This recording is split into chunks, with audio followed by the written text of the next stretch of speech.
दोस्तों नमस्कार। हम तीसरा वनडे मैच कवर करेंगे जो कि अफगानिस्तान और साउथ अफ्रीका के बीच 22 सितंबर को शाम 5:30 बजे से शारजा स्टेडियम में यह मुकाबला खेला जाएगा। अब बात करेंगे हम इस मैच के पिच रिपोर्ट की।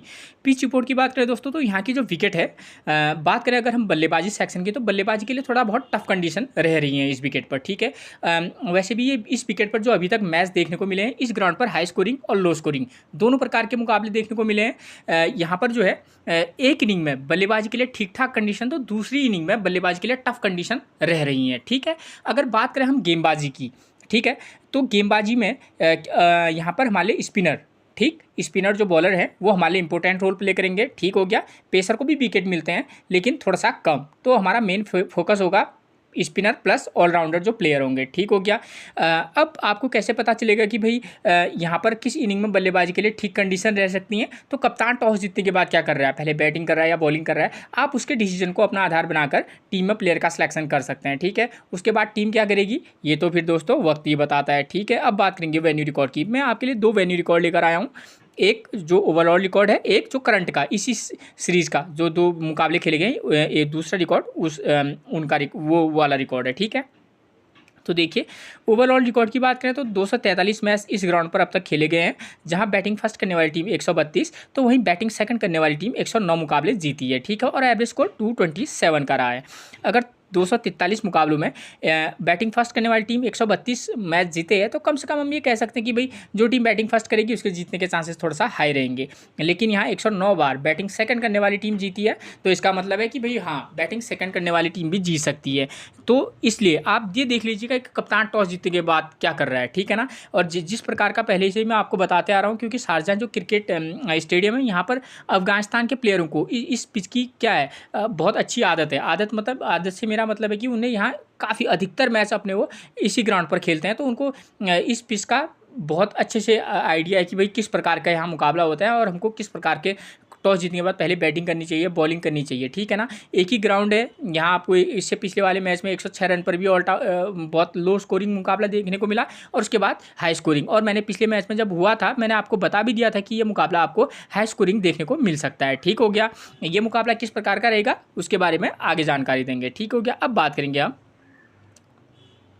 करंट के रिकॉर्ड की बात करें दोस्तों, तो देखिए यहाँ पर अब तक 2 मुकाबले खेले गए हैं। साउथ अफ्रीका और अफगानिस्तान की जो सीरीज हुई है, एक बार बैटिंग फर्स्ट, एक बार बैटिंग सेकंड करने वाली टीम जीती है, और एवरेज स्कोर 205 रन का रहा है। तो इसका मतलब है कि बल्लेबाजी के लिए टफ कंडीशन तो रह रही हैं। ठीक हो गया, उसके बाद इन 2 मुकाबलों में देखिए, और इस रिकॉर्ड के बेस पर तो हम ये भी कह सकते हैं कि कोई भी टीम अपना मुकाबला जीत सकती है, चाहे साउथ अफ्रीका हो या अफगानिस्तान। बहुत कुछ टॉस पर भी निर्भर करता है। एक ही ग्राउंड पर आपको हाई स्कोरिंग और लो स्कोरिंग मुकाबला देखने को मिलता है। उसका रीज़न होता है क्योंकि एक ग्राउंड पर 4 से 5 पिचेज होती हैं। ठीक है, तो कप्तान को ये रीड करना होता है कि भाई ये वाला पिच कैसा है। अगर उसने सही रीड कर लिया, कप्तान टॉस जीत गया, तो उसके अकॉर्डिंग वो अपना सिलेक्ट, मतलब क्या करना है उसको, बैटिंग करनी है, बॉलिंग करनी है, उसका सिलेक्शन वो कर सकता है। ठीक है, तो वो डिपेंड करेगा कि भाई उसका डिसीजन को आप अच्छे से एनालाइज कर लीजिएगा। ठीक है, उसके बेस पर अगर आप टीम बनाएंगे तो आपको बेनिफिट होगा। लेकिन क्योंकि जो अफगानिस्तान है उसके स्पिनर थोड़ा अच्छे फॉर्म में है, ठीक है, और जो साउथ अफ्रीका है उनके जो प्लेयर हैं उनमें काफ़ी नए यंग प्लेयर भी हैं, तो उनको स्पिन खेलने का उतना बहुत ज़्यादा आइडिया नहीं है।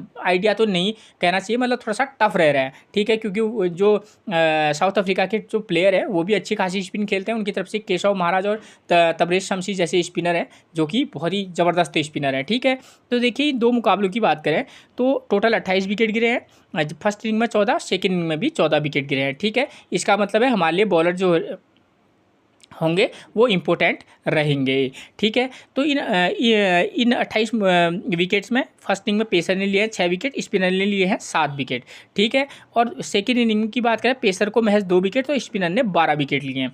तो कहीं ना कहीं हम ये कह सकते हैं कि फर्स्ट इनिंग में पेसर और स्पिनर दोनों इंपॉर्टेंट है, लेकिन सेकेंड इनिंग में हमारे स्पिनर बहुत ज़्यादा इंपॉर्टेंट है। इन 12 विकेट में से लास्ट वाले मैच में ही 9 विकेट स्पिनर ने लिए थे, 8 से 9 विकेट आई थिंक, तो इतने विकेट स्पिनर ने लिए थे। ठीक है, ये तो एक रिकॉर्ड की बात है। अब मुकाबला किस प्रकार का होगा वो हम आपको आगे बताएंगे। उसके बाद बात करेंगे प्लेयर्स फॉर्म की। उससे पहले अगर आपने मेरे चैनल को सब्सक्राइब नहीं किया तो प्लीज़ चैनल को सब्सक्राइब जरूर कर लीजिएगा। अफगानिस्तान के वो प्लेयर और साउथ अफ्रीका के वो प्लेयर जिनकी फॉर्म अच्छी है। गुरबाज की फॉर्म अच्छी है अफगानिस्तान की तरफ से, अजमतुल्लाह शाहिदी, अजमतुल्लाह उमरजई, राशिद खान, फजल फारूकी और रहमत शाह, इन प्लेयरों की फॉर्म अच्छी चल रही है। साउथ अफ्रीका से बात करें तो एडन मार्करम एक उपयोगी प्लेयर हो सकते हैं, ठीक है, बहुत अच्छी फॉर्म में नहीं है, मैं क्लियर कर दूं, हाँ हमारे लिए एक उपयोगी प्लेयर हो सकते हैं। टॉनी डी जॉर्ज ये भी एक की प्लेयर का काम कर सकते हैं, और लुंगी एंडी की, ये चीज़ें, ये प्लेयर जिनकी फॉर्म अच्छी है। इसका ये मतलब नहीं है कि इसके अतिरिक्त कोई और प्लेयर चलेगा नहीं, ठीक है ना। अन्य प्लेयरों में जैसे हैं स्टब्स अच्छी फॉर्म में, मतलब अच्छे प्लेयर हैं, ठीक है, कभी भी फॉर्म में वापसी कर सकते हैं। इस मैच के लिए एक इम्पोर्टेंट रह सकते हैं, ठीक है, रिस्की प्लेयर वियान मडलर है, ठीक है, बी फॉर्चून जो कि क्या है, स्पिनर है, तो इन प्लेयर पर भी आप फोकस करके चल सकते हैं, ठीक है। और अफगानिस्तान की तरफ से तो ये प्लेयर इनके अच्छे फॉर्म में चल रहे हैं, ठीक है। उसके बाद बात करेंगे हम स्कोरिंग पैटर्न की, तो इस ग्राउंड पर लो स्कोरिंग मुकाबले बहुत ज़्यादा होते हैं, ठीक है, और लेकिन कुछ कुछ मुकाबले हाई स्कोरिंग भी आपको देखने को मिल सकते हैं, ठीक है। तो दोस्तों यहाँ पर ये हो रहा है कि जो मुकाबले होंगे वो मुझे ऐसा लगता है ये वाला मुकाबला जो होना चाहिए वो 230 के समथिंग, जो टीम बैटिंग फर्स्ट करेगी 230 से 260 के बीच का मुकाबला ये हो सकने की संभावना इसकी बहुत ज़्यादा है, ठीक है।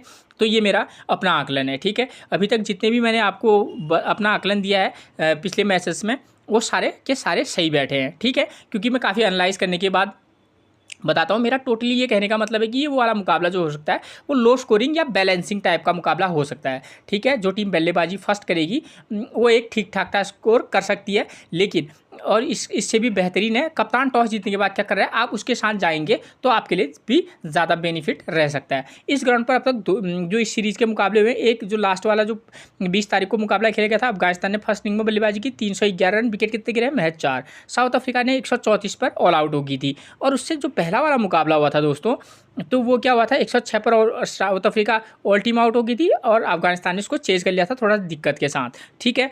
यानी कि कहने का मतलब है यहाँ पर हाई स्कोरिंग और लो स्कोरिंग दोनों प्रकार के मुकाबले हो सकते हैं। अब लेकिन अब हमको ये तय करके चलना है कि ये मुकाबला कैसा हो सकता है, ठीक है। मैंने बोला कि भाई ये मुकाबला ऐसा हो सकता है जहाँ पर थोड़ा सा लो स्कोरिंग या बैलेंसिंग स्कोर बन सकता है। तो अगर हमको एक बैलेंसिंग टीम बनाकर चलनी होगी तो हम यहाँ पर क्या कर सकते हैं दोस्तों, हम इस वाले को आधार मानकर अगर हम टीम बनाएं, थोड़ा सा लो स्कोरिंग मुकाबला होने की संभावना है, तो ठीक है, तो बहुत ज़्यादा लो भी नहीं हो सकता है। तो हम क्या करेंगे दोस्तों कि जो भी टीम यहाँ पर जो भी टीम यहाँ पर बल्लेबाजी करेगी फर्स्ट इनिंग में, हो सकता है कि वो थोड़ा सा जल्दी आउट हो जाए, या दूसरी कंडीशन ये बनेगी कि वो 230 240 का स्कोर बनाए और सेकेंड इनिंग में जो टीम बल्लेबाजी करे वो जल्दी से आउट हो जाए। दो कंडीशन रहेंगी लो स्कोरिंग में, या तो इस प्रकार का होगा, जो टीम बैटिंग फर्स्ट करेगी वो क्या करेगी, वो थोड़ा स्कोर बनाएगी मतलब 200 के समथिंग, और सेकेंड इनिंग में जो टीम बल्लेबाजी करेगी वो चेज कर लेगी, या फर्स्ट इनिंग में जो टीम बल्लेबाजी करेगी अच्छा खासा स्कोर 250 के समथिंग, और सेकेंड इनिंग में जल्दी से टीम ढेर हो जाएगी, ठीक है। तो इन दोनों में से एक प्रकार का मुकाबला निश्चित तौर पर होगा, ठीक है। तो मैं ये मान के चल रहा हूँ कि यहाँ पर ऐसा मुकाबला होने की संभावना ज़्यादा है जहाँ पर जो टीम बल्लेबाजी फर्स्ट करेगी वो थोड़ा सा 230 250 के समथिंग स्कोर बनाए और सेकेंड इनिंग में टीम जल्दी से आउट हो जाए। तो उसके बेस पर अगर मैं टीम बनाऊँ तो मैं क्या करूँगा, जो टीम बैटिंग फर्स्ट करेगी, ठीक है, तो उसके लिए ये होगा कि वो टीम थोड़ा तो इसके लिए मुझे इस वाले मैच को भी फोकस करके इसके बारे में भी आपको बताऊंगा। तो इस वाले मैच के बेस पर तो हम क्या करेंगे, जो टीम बैटिंग फर्स्ट करेगी, हम को पता है कि भाई फर्स्ट इनिंग में थोड़ा सा बल्लेबाजी के लिए टफ कंडीशन या बैलेंसिंग कंडीशन रह रही है, तो जो टीम बैटिंग फर्स्ट करेगी, चाहे वो साउथ अफ्रीका हो या अफगानिस्तान हो, हम उसके खास तौर पर आप क्या कीजिएगा, 2 नंबर 4 नंबर और 5 नंबर के प्लेयर पर फोकस करके चल सकते हैं, ठीक है। 2 नंबर 4 नंबर 5 नंबर के प्लेयर, तो इस कंडीशन में अफगानिस्तान अगर बैटिंग फर्स्ट करेगी तो 2 नंबर का प्लेयर कौन है उनका, उनके ओपनर प्लेयर कौन आते हैं, गुरबाज, रियाज हसन और रहमत शाह, 3 टॉप ऑर्डर के बल्लेबाज हैं उनके। उनमें से गुरबाज की फॉर्म अच्छी है, आप गुरबाज के साथ जा सकते हैं, ठीक है। उसके बाद नंबर 3 पर रहमत शाह मिलेंगे, आप चाहे तो उनके साथ भी क्या कर सकते हैं, जा सकते हैं, ठीक हो गया। उसके बाद ये दो तो हमारे लिए की प्लेयर रहेंगे। उसके बाद जो पीछे का प्लेयर है वो अजमतुल्लाह उमरजई है, ठीक है। तो आप इनके साथ अगर आप जाना चाहें तो इन 3 प्लेयरों के साथ आप जा सकते हैं, ठीक हो गया, अजमतुल्लाह उमरजई के साथ, ठीक है। तो गुरबाज, रहमत शाह और अजमतुल्लाह उमरजई, ये 3 प्लेयर हमारे लिए अफगानिस्तान की तरफ से की प्लेयर का काम करेंगे। उसके बाद जो अन्य प्लेयर हैं उनमें से अगर आप चाहें तो किसी मैच में आप अजमतुल्लाह शाहिदी को भी मौका देकर देख सकते हैं, ठीक हो गया, ठीक। तो ये प्लेयर इंपॉर्टेंट रहेंगे। अगर साउथ अफ्रीका बैटिंग फर्स्ट करती है तो उनकी तरफ से Aiden Markram, Tony de Zorzi, 2 player ऊपर से आपके लिए इंपॉर्टेंट रह सकते हैं। नीचे के अगर प्लेयर की बात करें तो आप इनकी बाकी की तो फॉर्म बहुत ज़्यादा बेकार है, लेकिन फिर भी अगर रिस्की प्लेयर के तौर पर लेंगे तो आप स्टब्स या काइली वराइनी में से एक को पिक करना, और Viaan muddler as a allrounder हमारे पास रहेंगे। ठीक हो गया। अब बात आती है सेकेंड इनिंग की। तो यहाँ पर सेकेंड इनिंग में मैंने बोला कि भाई सेकेंड इनिंग में जल्दी से टीम आउट हो जाएगी, तो उस कंडीशन के लिए क्या करेंगे, जो भी टीम सेकेंड इनिंग में बल्लेबाजी करेगी हम क्या करेंगे कि उनकी तरफ से हम चाहे तो आप टॉप ऑर्डर 1 2 3 में से सिर्फ एक प्लेयर जिसकी फॉर्म ठीक ठाक है, अच्छी है, उसको पिक कर लीजिएगा। चाहे वो आप गुरबाज के साथ जाएँ या रहमत शाह के साथ जाएँ, क्योंकि सेकेंड इनिंग में बल्लेबाजी के लिए टफ कंडीशन रहती हैं।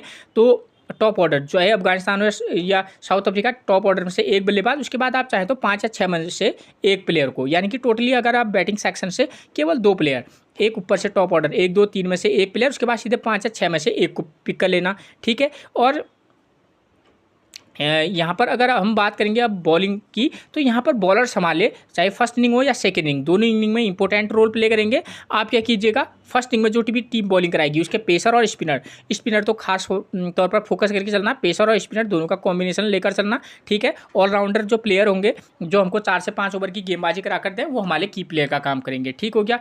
पेसर बशर्ते आप एक ही को पेसर के साथ जाएँ, ये ठीक। और सेकेंड इनिंग में भी आप क्या कर सकते हैं, एक पेसर, मैंने इसलिए बनाई ये टीम कि सेकेंड इनिंग में टीम जल्दी से ढेर हो जाएगी, तो आप एक पेसर प्लस 2 स्पिनर के साथ जा सकते हैं। ठीक है। इस तरीके का कॉम्बो पैक बनाकर आप चल सकते हैं। ठीक हो गया। एक टीम में अगर मान लीजिए कि इस आधार पर टीम क्या होगा, मैच होगा जहाँ पर जो टीम बैटिंग फर्स्ट करेगी वो जल्दी ढेर हो जाएगी, तब तो ठीक ही है कि जो टीम बैटिंग फर्स्ट करेगी, चाहे अफगानिस्तान और साउथ अफ्रीका, हम उसके सिर्फ एक बार फिर से वही नियम लगेगा, टॉप ऑर्डर 1 2 3 में से एक प्लेयर, उसके बाद सीधे 5 6 नंबर के प्लेयर पर फोकस करके चलना। और फर्स्ट इनिंग में आप पेसर और स्पिनर दोनों का कॉम्बिनेशन लेकर चलना, जहां 2 स्पिनर प्लस एक पेसर का कॉम्बो पैक बनेगा। जो टीम बॉलिंग फर्स्ट करेगी और जो टीम बैटिंग सेकंड करेगी वो चेज कर लेगी। तो उस कंडीशन में हम क्या करेंगे कि यहाँ पर भी बल्लेबाजी के लिए थोड़ा टफ कंडीशन रहेंगी। तो एक बार फिर से आप टॉप ऑर्डर 1 2 3 में से एक, उसके बाद आप चाहें तो अगर रिस्क लेना चाहेंगे 2 नंबर 4 नंबर 6 नंबर के प्लेयर के साथ जा सकते हैं। अगर 4 नंबर के प्लेयर की फॉर्म अच्छी नहीं आती, 3 या 5 नंबर के प्लेयर को भी पिक करके चल सकते हैं।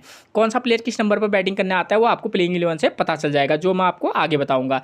और सेकेंड इनिंग बॉलिंग में जो है यहाँ पर आप चाहें तो एक पेसर और एक स्पिनर के साथ जा सकते हैं, ऑलराउंडर प्लेयर्स के हमारे पास होंगे। ठीक है। तो इस तरीके का कॉम्बो पैक बना के चलना। और कप्तानी के लिए तो एक बार फिर से राशिद खान है या जो ऑलराउंडर प्लेयर हों, ठीक है, जैसे अजमतुल्ला उमर जई है। अगर बल्लेबाजी सेक्शन में से रिस्क लेना चाहेंगे तो रहमत शाह पर रिस्क लिया जा सकता है।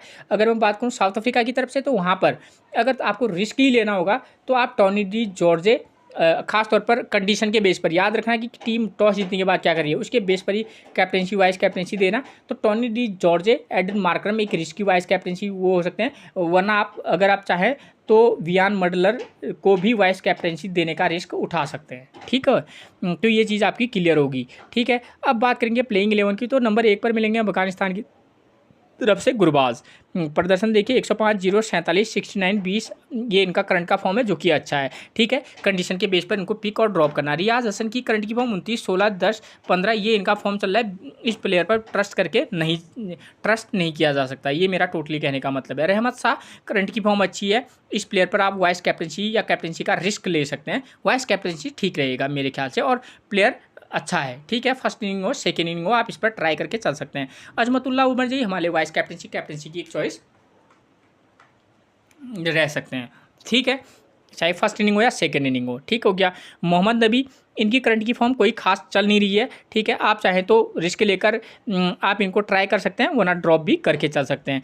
उसके बाद नंबर 6 पर मिलेंगे हमको राशिद खान। हो सकता है कि ये पिछले मैच में जल्दी आ गए थे थोड़ा सा बैटिंग करने, वरना ये थोड़ा सा पीछे आते हैं। ठीक है। तो बॉलिंग से तो लाजवाब इनका प्रदर्शन है, वाइस कैप्टेंसी की एक चॉइस रहेंगे। अजमतुल्ला शाहिदी, इस प्लेयर पर आप फोकस करके चल सकते हैं। ठीक है ना। अजमतुल्ला शाहिदी जो है ये एक की प्लेयर का काम इस वाले मैच में कर सकते हैं। ठीक है। अगर फोकस करना होगा तो इस प्लेयर पर करना। इकराम अली खिल विकेट कीपर सेक्शन में है। देखिए पिछले मैच में बल्लेबाजी नहीं, उससे पहले 38 31 3 26, एक मतलब ठीक ठाक ट्रस्ट लेवल वाला बल्लेबाज है। नंबर 8 पर अगर बल्लेबाजी करेगा तो शायद हमारे लिए उतना इंपॉर्टेंट ना रहे, लेकिन जैसी यहाँ पर पिच कंडीशन है यहाँ पर विकेट बहुत थोक के भाव गिर रहे हैं, तो किसी मैच में ऐसे प्लेयरों को, पीछे के प्लेयरों को भी ट्राई किया जा सकता है, ठीक है। उसके बाद बात करेंगे अल्लाह जफनगर की, ऑफ स्पिनर है, करंट की फॉर्म लाजवाब है इनकी, ठीक है, इनको ट्राई किया जा सकता है, ठीक है। फजल हक फारूकी 0-0-5-5-1-4 सॉरी 1, तो इनकी फॉर्म अच्छी है, ठीक है। उसके बाद क्या है, N Kharote left arm orthodox हैं, 4 विकेट 0 विकेट 2 विकेट, ये इनका करंट का फॉर्म है, स्पिन के लिए पिच से मदद है, तो नो डाउट आप किसी मैच में ट्राई करके जरूर चलिएगा। उसके बाद बात करेंगे साउथ अफ्रीका की, तो साउथ अफ्रीका की तरफ से नंबर 1 पर तंबा बवुमा है, ठीक है, 38-0-4-86-15-51, ठीक है। करंट की फॉर्म की बात करें तो आप कंडीशन के बेस पर, यानी कि कप्तान टॉस जीतने के बाद क्या कर रहा है उसके बेस पर ही इस प्लेयर को पिक और ड्रॉप करना। टॉनी डी जॉर्ज, इस प्लेयर पर रिस्क लिया जा सकता है, ठीक है, अगर आप रिस्क लेना चाहेंगे तो, ठीक। नंबर 3 पर रिचा हेंड्रिक्स की बात करें तो करंट की फॉर्म इनकी थोड़ी सी बेकार चल रही है, ठीक है, तो थोड़ा सा अगर पिक करना होगा तो संभल के करना, वरना ड्रॉप करके चल सकते हैं। एडन मार्कर हमारे एक उपयोगी प्लेयर रह सकते हैं, ठीक है, इस प्लेयर के साथ आप जा सकते हैं, ठीक है। उसके बाद नंबर 5 पर मिलेंगे स्टब्स। टी स्टब्स की बात करें तो 0-5-5, करंट की फॉर्म बेकार है लेकिन प्लेयर ज़बरदस्त है, रिस्क लिया जा सकता है अगर आप लेना चाहेंगे तो, ठीक है। वो भी तभी आप रिस्क लेना कि भाई कप्तान टॉस जीतने के बाद क्या कर रहा है, ये एक इंपॉर्टेंट रहेगा, ठीक है। स्पिन से इनको थोड़ा सा दिक्कत हो रही है, तो थोड़ा सा आप इनको संभल के ही क्या करना, पिक करना। काइल ओबराय, मैंने इन प्लेयर की काफ़ी तारीफ़ की थी लेकिन उसने उस तरीके से ये खरा उतरा नहीं है काइल ओबराय ने, ठीक है। इस मैच में चाहें तो आप पिक करें, ड्रॉप करके चल सकते हैं, लेकिन प्लेयर शानदार है, ठीक है, बशर्ते कि अभी 2-3 मैचेस से फ्लॉप है, वो बात की बात है, लेकिन अब जो है अच्छा तो उसको मैं अच्छा ही कहूँगा, ठीक है। वियान बटलर हमारे लिए एक अच्छे पिक हो सकते हैं इस वाले मैच में भी, ठीक है। उसके बाद बात करेंगे एन पीटर की, लेग स्पिनर है, कोई खास गेंदबाजी इनकी पिछले मैच में भी नहीं रही थी, ठीक है, तो कंडीशन के आधार पर ही आप इनको पिक और ड्रॉप करना। बी फॉर्चून की बात करें 0 wicket 2 wicket 1 wicket 0 wicket 0 wicket 1 wicket, ये इनका फॉर्म है, आप इन दोनों में से किसी एक स्पिनर के साथ जाना, ठीक है। उसके बाद नंबर 10 पर मिलेंगे लोंगी एंडी की, करंट की फॉर्म ठीक ठाक है, इस प्लेयर के साथ जाया जा सकता है। नांद्रे बर्जर ज़बरदस्त बॉलर है लेकिन करंट की फॉर्म बेकार चल रही है, ठीक है, तो इनको इन प्लेयरों का सिलेक्शन आप क्या कीजिएगा, कंडीशन के आधार पर ही करना। अगर इस वाले मैच में आपको हो सकता है कि एक आध प्लेयरों का चुनाव चेंज करके देखने को मिले, जेसन स्मिथ अगर ये प्लेयर खेलेगा तो आप इस पर ट्रस्ट कर सकते हैं, ठीक है, तो इन प्लेयरों के साथ आप जा सकते हैं, ठीक है, ठीक। तो ये मैंने आपको मैच से रिलेटेड वो जानकारी दे दी है जिसके बेस पर आप एक बेहतरीन टीम बनाकर चल सकते हैं, ठीक है। अब फिर मिलेंगे हम आपसे एक और प्रेडिक्शन के साथ, तब तक के लिए आप सभी को मेरा प्रणाम दोस्तों।